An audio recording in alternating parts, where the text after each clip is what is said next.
এটা হিন্দু ধর্ম ঠিক নয় কিন্তু। আচ্ছা, এই মন্দিরের পিছনে কি ইতিহাস রয়েছে, কি কাহিনী রয়েছে? এটাকে বলা হয় কর্তাভজা ধর্ম বা সত্য ধর্ম। আমার সাথে যিনি বসে রয়েছেন ইনি বংশধর এবং সত্যকে আশ্রয় করে চলে, সেই জন্য সত্য ধর্ম, এবং জগৎকর্তার পুজো করে বা তাকে আরাধনা করে বলে কর্তাভজা। এটা কর্তাভজা বলেই একটা লোকায়ত ধর্ম। এটা যেমন আউল বাউল সুফি দরবেশ, সেরকম আর একটা ধর্ম হচ্ছে কর্তাভজা। আচ্ছা,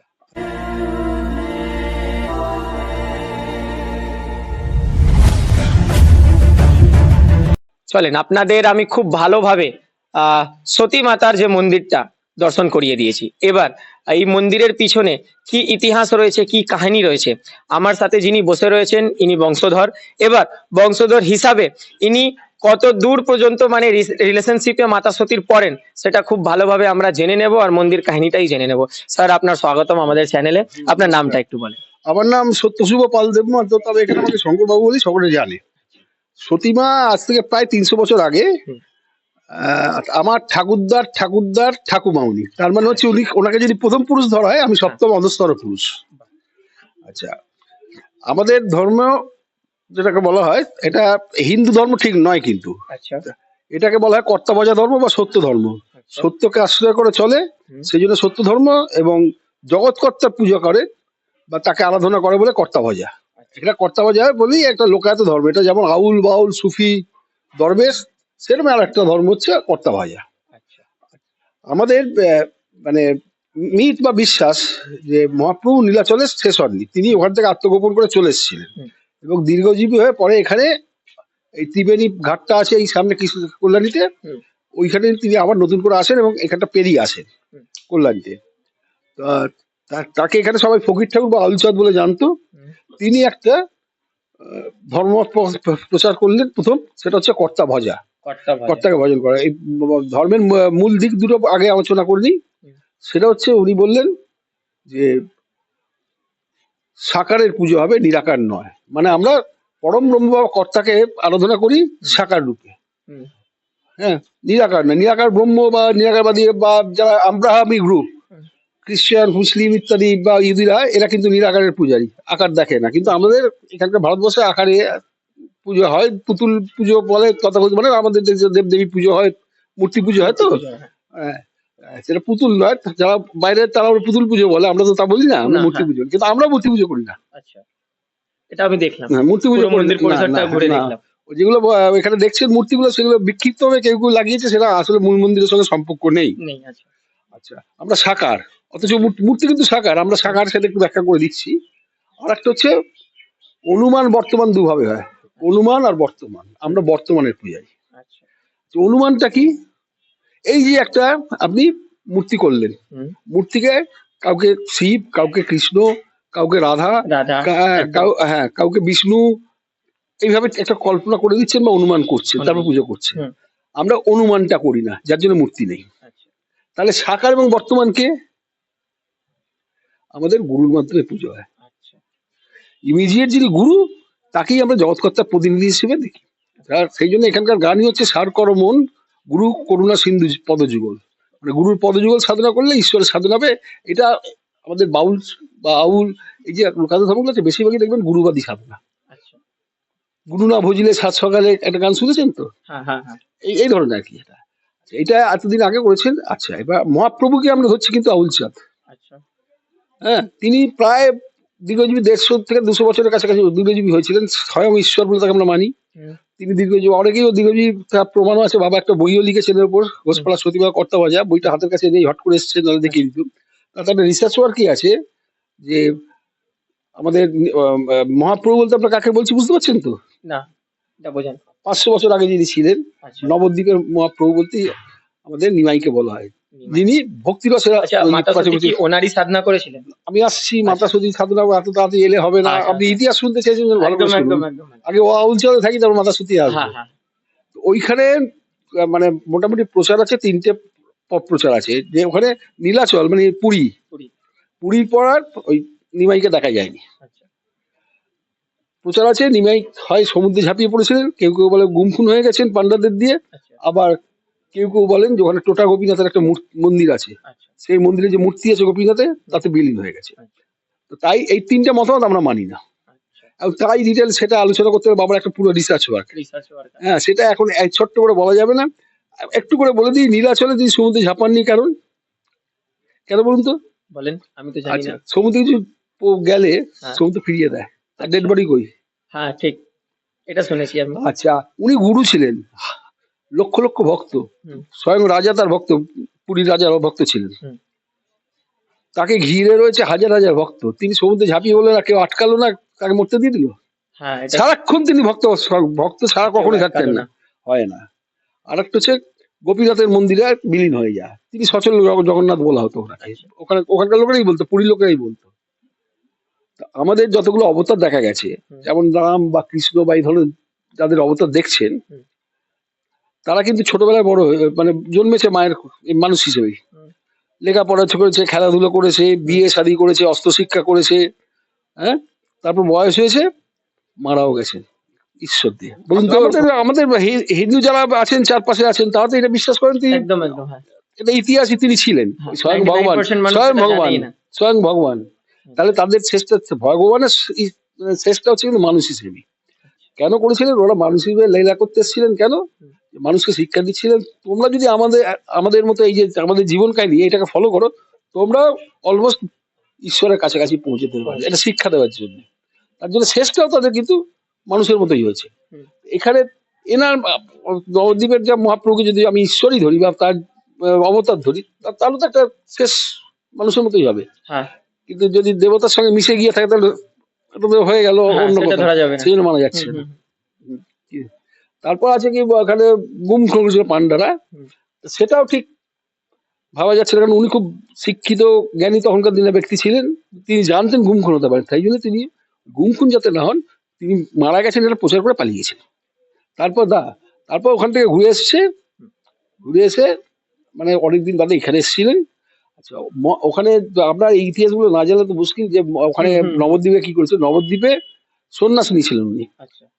গৃহীদের জন্য কিছু করেননি। হুম। তিনি জানতেন যে এটা ইনকমপ্লিট হয়ে গেছে, সকলে সন্ন্যাস নিয়ে তো চলবে না, না। সেই জন্য এখানে গৃহী যারা সংসারী, তাদের জন্য এই কর্তব্য ধর্ম পালন করেন। ওখানে মাকে কাঁদিয়ে এসেছিলেন, সন্ন্যাস নিয়েছিলেন, মাকে কাঁদিয়েছিলেন, বউকে কাঁদিয়ে সন্ন্যাস নিয়েছিলেন। হুম, হুম, এখানে সেই সংসারী ধর্ম করে মাকে প্রদান করলেন। হুম। কি করে করলেন পরে আমি বলছি। এখানে যে এখানে ইয়েটা হলো কি, সবার উপর মানুষ সুপ্ত। হুম। এখানে এই যে দেখছেন আপনি, এই অসময়ে সে যদি অনুষ্ঠানের মধ্যে আসেন, তাহলে দেখবেন এখানে সমস্ত ধরনের মানুষ আসে কিন্তু আচ্ছা, পুজো করতে। পুজো করতে মায়ের কাছে। কারণ আমাদের কিন্তু ওই বললাম, আমরা আমাদের হিন্দু ধর্মের না, আমরা সব ধর্ম সব সমন্বয়, ধর্মের সমান। অন্যরা দাবি করে, কিন্তু আমরা সত্যি সত্যি সব ধর্ম সমন্বয়। এখানে আছে ব্রাহ্মণ সগীত, হিন্দিতেই বলি, আবার হ্যাঁ। গুরু হচ্ছে মুসলিম, এরকম আছে, আচ্ছা, আবার উল্টোটাও আছে। উল্টোটাও আছে। হ্যাঁ, এখানে কিন্তু সত্যিকারের, আর যখন পাশে বসে সবাই খাবে আপনি বুঝতে পারবেন না কে কে অরিজিনাল। অরিজিনাল? সবাই এখানে এখানে মায়ের সন্তান, এসেছি ভাই ভাই, কিন্তু এখানে মায়ের সেটা সত্যি রয়েছে। মায়ের সন্তান, হ্যাঁ, সব মায়ের সন্তান। আমরা কিন্তু এই জন্য মানুষের কোনো ভেদ দেখি না, ভেদ দেখি। জাতি ধর্ম বর্ণ সবার মধ্যে সব মানুষ। সংস্কৃত একটা কথা আছে, সিন্ধান্ত বিশ্বে অমৃত সব পুত্র, মানে আমরা সেই অমৃতের মানে স্বয়ং ঈশ্বরের সবাই পুত্র, তাহলে আমাদের মধ্যে ভেদাভেদ কেন? ভেদাভেদ কেন? আমরা ভেদাভেদটা মানি না, এইটা কিন্তু উনি শিখিয়েছিলেন। আচ্ছা, উনি যখন ওপার থেকে পারে এলেন, আরো মিথ আছে ওই ওপর থেকে পারা, সে নিয়ে অনেক গল্প আছে, সে বলতে গেলে তো ঘন্টা ঘন্টা চলে যাবে। হ্যাঁ, এইখানে যে ডালমি গাছটা দেখছেন, হ্যাঁ। ওটা সতীমার পতাকা আছে। সতীমা আচ্ছা। তখন সতীমা নয়, তখন নাম ছিল সরস্বতী দেবী, সরস্বতী দেবী। আচ্ছা। একটা গৃহবধূ। এই চাষবাস হতো, নর্মাল মানুষের মতো। চাষবাস হতো এখানে। হ্যাঁ, হ্যাঁ। একটু গ্রাম ছিল তখন, এখানে জায়গাটার নাম ছিল ডুবোপাড়া। আচ্ছা।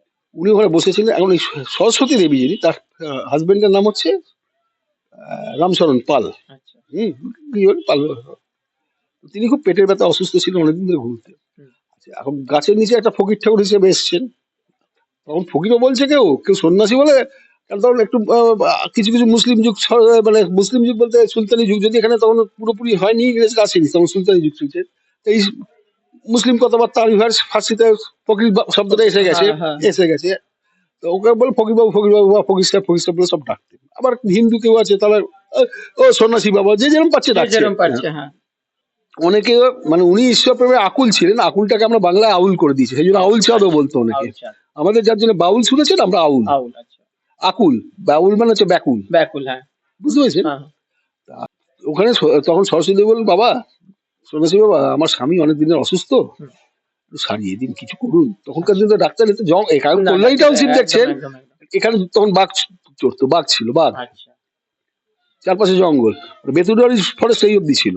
আরে বাবা। হ্যাঁ, বেতুরিয়া ফরেস্ট জানেন তো? হ্যাঁ, হ্যাঁ, নাম ওটা এই অব্দি ছিল। এই অবধি। নৈহাটি হালিশহর ওই অব্দি, ওইগুলো ওই ছিল। অবধি, আচ্ছা। ওগুলো সব জঙ্গল এরিয়ায় ছিল। শহর দেখে ভাবলে আজ থেকে 300 বছর কাছাকাছি আগে বলছি আমি, না? উনি বললেন যে এখানে বসা, হুম, বসিয়ে দিলাম। ওই ডালিম তলার নিচে যে মাটি আছে, মাটি দিয়ে পেটে বুলিয়ে দিলাম, কিছুক্ষণ রাখতি, ব্যথা সেরে গেল। ওই বলছে এই গেল, এই গেল, এরকম একটা হুম। মানে অসুস্থ রুগী, মানে যাকে বলে টোটালি বিমার, টোটালি বিমার। সে উঠে দাঁড়িয়ে পড়লো, বলে যন্ত্রণা নেই। সুস্থ একদম। একদম হয়ে গেল ওই মাটিটা ঘষতে। হুম, তখন এটা তো চারপাশে যে গ্রামের লোকজন এসেছিল, কি হলো কি হলো, এই যে এই মরে যাবে মরে যাবে এরকম অবস্থা ছিল, সেরে গেল। ফকিরটার নাম চলিয়ে গেল, যে একবার একটু দেখালেন। আচ্ছা। তাহলে সকলে এলেন, ফকির ঠাকুর কিন্তু ওটা দেখালেন কি লোক দেখার জন্য। এবার যারা এলেন, আমি যে ফিলোসফিটার কথা বললুম, হুম, সবার উপর মানুষ সত্য, মানুষে মানুষে ভেদভেদ করো না, হুম, মাকে কাঁদিও না, সংসারী হও, হুম। হ্যাঁ, আর গুরু মাধ্যমে দিয়ে করে, এই জ্ঞানগুলো উনি ওখানে প্রথম দিলেন। আচ্ছা, এবার ওনার কথা শুনে অনেকে ওনার শিষ্যত্ব গ্রহণ করলো। হিন্দিতে যারা আপনার বলেন শারির হলো। হুম, হ্যাঁ, হুম, হুম, স্বাধীন। আচ্ছা, তা সব ভক্ত হলো, তার মধ্যে 20-25 জন হয়ে গেল। হ্যাঁ। তো প্রথম যে 20-25 জন হয়ে গেল, আমাদের বলে কি 20-25 জন বাংলা, 20 কতজন হলো রে, এই 20-22 জন লোক হয়েছে। ওই 22 মানে প্রথম শিষ্য যারা হলো তাদের 22 ফকির বলা হলো। আচ্ছা, এই ফকিরটা বলতে গেলে, এই ফকিরের ব্যাখ্যাটা করতে গেলে আবার বড় হবে। আমরা ফকির বলতে ওই সাধু ফকির না, আমাদের ফকিরের আবার আলাদা ব্যাখ্যা আছে, কে ফকির। আচ্ছা। হ্যাঁ, কে ফকির, মানে দাড়ি করলো আর একটা ড্রেস পরলে ফকির হবে না, ওটা না, হ্যাঁ। ফকিরের মানে এটা একটু অন্যরকম হবে। আচ্ছা। সেটা যারা আমাদের আছে আলোচনা সেটা করে পরে বললাম। হবে। তো শিষ্য হলো, তারপর তো উনি সকলকে শেখালেন, বোঝালেন। হ্যাঁ, মানুষের যে এখানে যা গন্ডগোল ফন্ডগোল ছিল সব থামো, সবাই সমান, সবাই এক, এইসব, হ্যাঁ, এইগুলো শিখিয়ে তারপর অনেক প্রচার হলো এখানে। ওই কর্তাবাজা ধর্ম শুরু হলো। এখন উনি বলেন, তা তোমরা তো মোটামুটি এখানকার লোকগুলো মোটামুটি ট্রেন্ড হয়ে গেছো, শিখছো, আমি যা শেখাতে এসেছিলাম, জানাতে এসেছিলাম, বোঝাতে এসেছিলাম, হ্যাঁ, বুঝিয়েছি। হ্যাঁ। তাহলে তোমরা এই ধর্ম সম্পর্কে, মানে সর্বধর্মগুলোকে এক করে একটা সমুদ্র করে দিয়েছিল। আচ্ছা। ওই ধর্মগুলো যদি নদী মনে করেন, আচ্ছা। কর্তাবাজাকে একটা সমুদ্র করে দিয়েছিল। সব এসব পড়ো এখানে গিয়ে সব এক হয়ে যা।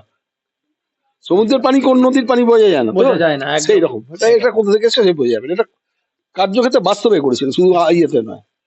আচ্ছা, তারপর উনি যখন চলে যাচ্ছেন, হুম, তখন বললেন যে ভক্তদের জিজ্ঞেস করছে, আচ্ছা বল, আমি তো আবার অন্য জায়গায় যাই, তাদেরও তো শেখাতে হবে, একটা হ্যাঁ, জায়গায় পড়ে হ্যাঁ, থাকলে চলবে না। হ্যাঁ। তা কি করা যাবে? উনি বলছে, চলে যাওয়ার সময় শিষ্যদের বলছে, আচ্ছা তোদের কার কি কামনা আছে, মনোকামনা আছে বল, হ্যাঁ, সেটাকে একটু দেখি। তখন এই সকলে চাইতো তখনকার দিনে, এখনকার থেকে তখন কি চাইতো, যার ছেলে মেয়ে নেই ছেলে চাইতো, হ্যাঁ। যার জমি জমা নেই জমি চাইছে। চাইতো, টাকা নেই টাকা। টাকা তো তখন ছিল না, তখন ছিল কড়ি। করি, আচ্ছা। কড়ি দিয়ে কি হ্যাঁ, শুনেছো, কড়ি দিয়ে চলতো। তো তখন বলছে পাড়ানের কড়ি, বলতো বলে কড়ি দিন, যার যেটা অসুখ আছে অসুখ সারান। অসুখ সারান। সকলে যা বলছে হ্যাঁ তাই হবে, তিনি তো বরদান দিয়ে যাচ্ছেন। এখন সরস্বতী দেবীকে জিজ্ঞেস করছেন। সরস্বতী এবং ওর স্বামী রামশরণ পাল, এরা কিন্তু প্রথম শিষ্য। আচ্ছা। তার আগে একজন কাজিরাপাড়া একজন কানাই ঘোষ হয়েছিল, সে আগে না পরে ঠিক সময়কালটা পরিষ্কার বোঝা যায় না। অনেকে বলে কানাই ঘোষ আগে হয়েছিল, কিন্তু আমরা বুঝতে পারছি যে এখানে প্রথম এসেছেন যখন মানে সরস্বতী দেবী প্রথম হয়েছিল। আচ্ছা। ওনাকে বলতে সবাইকে সব দিচ্ছে, আমাকে এক ঘরে মোহর দাও। এক ঘরে মোহর নিয়ে কি করবি, তুই তো ঘরের বউ, এত সোনা লাগবে, আমি কত দিয়ে করবো। তো যা, ওই যেতে যেতে যাচ্ছিলেন, ডালিম গাছটা নিচে যা রেখে এসেছি, পেয়ে গেলেন। পেয়ে গেছে। আচ্ছা। এইবার ওই যে আমাদের ডালিম গাছ থেকে মন্দিরের ওদিকে গেছে, ডালিম গাছ থেকে ওদিক থেকে বেরিয়ে যাওয়ার রাস্তাটা, পুকুর। পুকুর অব্দি নয়, ওই যে গেটটা আছে, গেটটা সামনে, হ্যাঁ, মেন গেট। তখন গেট তো এরকম হয়নি, আচ্ছা। এসব বাড়ি ফাড়ি তো পরে। এত পরে হলো। এ তো কি ছিল তখন, কাঁচা ঘর সব সব। তখন মাটি, ওদের মাটি। চাষিবাসীদের কি ঘর হবে, পাকা হ্যাঁ। বাড়ি তখন, সিমেন্টই আসে, বিশালীদের পাকা। সিমেন্টই আসেনি তখন। আচ্ছা, ঠিক। তা তখন বলছি, ও ফকির ঠাকুর, হুম। তুমি আমাকে এরকম ফাঁকি দিয়ে চলে যাচ্ছ। বলে ফাঁকি, তুই তো এক ভরা মোহর চাইলি, দিলু, এইরকম তো কেউ চাইনি, দিও নি। যায়নি, ঠিক। বলে না, আমাকে বোকা বানিয়ে চলে যাচ্ছ, এ তো যতই মোহর দাও কাল খরচা হয়ে যাবে, হুম। এমন একটা কিছু দাও যেটা খরচা হবে না, খরচা পরে থাকে। আমার কাছে সারা জীবন থাকবে, কাউকে দিয়ে দিলেও আমার কাছে থাকবে। আচ্ছা। সেটা কি আপনাদের আইডিয়া মনে হয়, এমন কি জিনিস আছে? একটা তো যদি আমি নিজের সেন্স দিয়ে বলি, হ্যাঁ, জীবিত মানে অমর, সারা জীবন অমর থাকবো, মানুষ তাহলে আমার প্রাণটা প্রাণটা। জন্মিনা মরিতে হবে। সে তো অনেকেই অমর বর পেয়েছে, কিন্তু সকলেই মারা গেছে। আগেকার যে গেছে। দৈত্য দানব অসুর আসুর রাবণও মারা গেল। সবাই হ্যাঁ। সবারই বর ছিল। এটা এটা নয়। আপনার জীবনে কি থাকবে? স্বাস্থ্যটা একমাত্র ঠিকঠাক। না, স্বাস্থ্য থাকলেও সেটাও হলো না। তো দামি কিছু কি, দ্যাট ইজ ইটারনাল ট্রুথ, শাশ্বত সত্য, সাচ। আচ্ছা। সাচের এবং আসলে শিক্ষা, আপনি শিক্ষা পেয়েছেন, সেই শিক্ষা আরেকজনকে দিলে আপনার কমবে? একদম আপনার কাছে যে একদম, সাচটা রয়েছে সেটাকে বলে ইটারনাল ট্রুথ, শাশ্বত সত্য। সেই জন্য আমরা সত্য ধর্ম। সত্য, এই জীবনটা কি, কেন, কি, কোথায়, কি এই কোথায়? সত্যটা, এই জ্ঞানটা, সত্য জ্ঞান যেটা, এটা আমাকে পুরোপুরি দিয়ে যাবে। বলে তুই একমাত্র ঠিক মতো বুঝতে পেরেছিস, আমি এটাই দিতে এসেছি, অন্য কিছু দিতে আসিনি। আর যাচ্ছে হয় এইখানকার থেকে আমি আর এই জায়গা থেকে চলে যাচ্ছি, হুম। আমি এইখানে তোকে একটা দিয়ে আরেকটা জিনিস দিয়ে যাচ্ছি, কি তোকে এই এখানকার সব কর্তা করে দিল, জনসংসারের কর্তা তোকে করে দিল, তোকে কর্তা মা বলে ডাকবে বা সতীমা বলে ডাকবে। আমি নই, তোর কাছে গেলি সবকিছু মানুষ পাবে। না, আমার কাছে আর আসতে হবে না, আমি চলে যাচ্ছি, তোকে সব আমার যা আছে, আমার কাছে যা আছে আসলে তোকে সব তোকে পরীক্ষা করে দেখলাম, হ্যাঁ তোকে এই যায় যায়, তোকে দিয়ে গেলুম। ওই থেকে সরস্বতী দেবী সতীমা হয়ে গেলেন। সতীমা হয়ে গেছে। সতী কিন্তু এই যে রাজস্থান বা বিহারে আছে যে আগুনে পুড়ে মরে সতী হয়, তিনি না কিন্তু সতী ওটা না, নন। না না, আমি ওটা আগেই বলে দিয়েছি। হ্যাঁ আচ্ছা, একদম। সেই সতী নন। হ্যাঁ। আচ্ছা, ওনার স্বামী মারা গেল, দীর্ঘজীবী ছিলেন। আচ্ছা। আচ্ছা, লাস্টে জন্মেছিলেন না আরেকটা ঠাকুর, আরেকটা কি বল, আচ্ছা। বলে আমার তো ছেলে মেয়ে নেই, হ্যাঁ। তুমি তো চলে যাচ্ছ, হুম। তুমি কথা দাও যে তোমার যখন ইন্তেকাল হবে, দেহ হয়ে যাবে, মরে যাবে, হুম। ঘুরে আমার পেটে আসবে। আচ্ছা। অনেকদিন বাদে ওর ছেলে হলো, তার নাম হলো দুলাল চাঁদ। দুলাল চাঁদ। দুলাল চাঁদের মন্দির আছে, বাগাচাঁদ। হ্যাঁ বাগাচাঁদ সেটা হ্যাঁ, বাগাচাঁদ। মাঝাটা পালিত পুত্র। হ্যাঁ পালিত, হ্যাঁ দেখলাম। আচ্ছা, ঠিক আছে। আচ্ছা, এই দুলাল হচ্ছে সর্বশাস্ত্রে শিক্ষিত, আর ইনকার্নেশন অফ মহাপ্রভু, আচ্ছা। তাই তো? হ্যাঁ। ওনার যা গুণ ছিল এরও তাই গুণ আছে, আচ্ছা। দেখা যাচ্ছে, পুরো দেখা যাচ্ছে সব দিক থেকে। হুম। মানে আফটার মহাপ্রভু, মানে ওই নবদ্বীপের মহাপ্রভু যার কথা বলছি, নিমাই, হুম। এবং এখানে রেনেসার রামমোহন, হুম। এই যে গ্যাপটা, হুম। এই গ্যাপের মধ্যে he was the leading person of entire Bengal, মানে এই বেঙ্গল বলছি না, পুরোটা গ্রেটার বেঙ্গল, Greater মানে Bengal। বাংলা, বিহার, সব মগধ মিলিয়ে, যেটা সব ছিল মিলিয়ে, আগেকার সব দিনে মিলিয়ে। একসঙ্গে। হ্যাঁ, হ্যাঁ, একসাথে। তিনি বাংলা, হিন্দি, তখন উর্দু এসে গেছে, হ্যাঁ। ইংরেজের আসছে, হ্যাঁ। ইংরেজ, পর্তুগিজ, ডাচ সব ভাষা জানতেন তিনি। ধরুন গীতা, মহাভারত, রামায়ণ, ত্রিপিটক, কোরআন সব পড়েছেন। আচ্ছা। তারপরে এবং বিভিন্ন জায়গায় তর্ক বিতর্ক হলে তিনি ওই উনিও জিততেন, নবদ্বীপ মহাপ্রভু কখনো কোনো কোনো ডিবেট হারতেন না, ইনিও হারতেন না, দেখা যাচ্ছে হ্যাঁ সব গুণগুলো উনি পেয়েছেন। এবং এই যে ফিলোসফিটা দিয়ে গেছেন আমাদের ফকির ঠাকুর, সেই ফিলোসফিটা ভক্তদের নিয়ে আলোচনা করতেন। আচ্ছা, রবীন্দ্রনাথ ঠাকুরের নাম জানা আছে নিশ্চয়ই। হ্যাঁ। উনি যেমন মানে সকলকে নিয়ে গান বাঁধতেন, হ্যাঁ। তিনি আলোচনা করতে করতে ওই আলোচনা মানে 10-20 জন বসে আছে, যেটা নিয়ে যে বিষয় নিয়ে আলোচনা করছেন সে বিষয়ে একটা গান করে ফেললেন, আচ্ছা। বানিয়ে ফেললেন, বানিয়ে সুর করে গানটি আরম্ভ করলেন। ওর রবীন্দ্রনাথ ঠাকুর একজন ছিলেন, তিনি সঙ্গে সঙ্গে গানটা লিখতেন, তার নাম দিনু ঠাকুর। আচ্ছা। এনার ছিল রাজনারায়ণ চট্টোপাধ্যায়, উনি যেই গান করলেন উনি গানগুলো সঙ্গে সঙ্গে একদম। লিখে ফেললেন। ওনার ওইরকম 5-7 গান আছে, সেই গানগুলো মিলিয়ে একটা বই করা হয়েছে, ভাবের গীত। আচ্ছা। উনি ভাবের মধ্যে যে গীতগুলো লিখেছেন সেটা ভাবের গীত, দ্যাট ইজ আওয়ার গীতা। আমাদের ধর্মে ওইটাই গীতা, ওইটাই কোরআন, ওটাই রামায়ণ, ওটাই মহাভারত, আমরা ওইটাই ফলো করি। ওতে আমাদের লাইফ স্টাইলটা কি হবে, আমাদের গোল কি, কর্ম কি, কাহা জানা হয়, কি করব, খাবো কি, পড়বো কি, মোটামুটি সবকিছু কভার করা আছে। এই তার জন্য আমাদেরকে এটাই রয়েছে। আচ্ছা। এইটার জন্য ওনার আমলে আসলে এই সমস্ত ব্যাপ্তিটা, পুরোটাই এটা হলো। এক্সট্রাঅর্ডিনারি কোয়ালিটিটা, হ্যাঁ, হ্যাঁ, হ্যাঁ। তার রেজাল্ট আছে। যার জন্য দেখা যাচ্ছে কি, মানে তখনকার দিনে এখানে অন্য কোনো ধর্ম আর এদিকে ডেভেলপ করতে পারি, সব করতে পারি জায়গা আছে। এখান থেকে যশোর, আচ্ছা। এখান থেকে যশোর, হ্যাঁ। বিহার, পুরো কিছু একদম। না, বিহার পুরো না, বিহার একটা part, আচ্ছা, হ্যাঁ, একটা বিহারের part। part তো বাইরে অনেক চলে গেছিল। আচ্ছা। তাতে আমাদের হচ্ছে কি, ওই সতীমার মানে সর্বধর্ম সমন্বয়, হ্যাঁ। ওই যে মন্দিরটা দেখছেন, হ্যাঁ। ওটা কোনো মানে মূর্তি নেই, কিন্তু আছে কি বলতো, না, মূর্তি নেই, ওটা সমাধি। সমাধি আছে।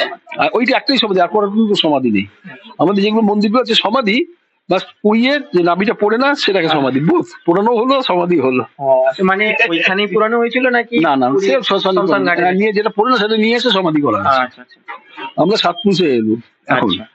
আর ওই সমাধি আমাদের পূর্বপুরুষরা আছে, সতীমার বংশধর, তাদেরই এক সাতপুরুষ চলছে, তো অনেক বংশ এসে গেছে, তাদেরই কেউ ছেলে, কেউ নাতি, দাদুর নামে, বাবার নামে একটা করে ছোটখাটো মন্দির করে ফেলেছে। আচ্ছা আচ্ছা।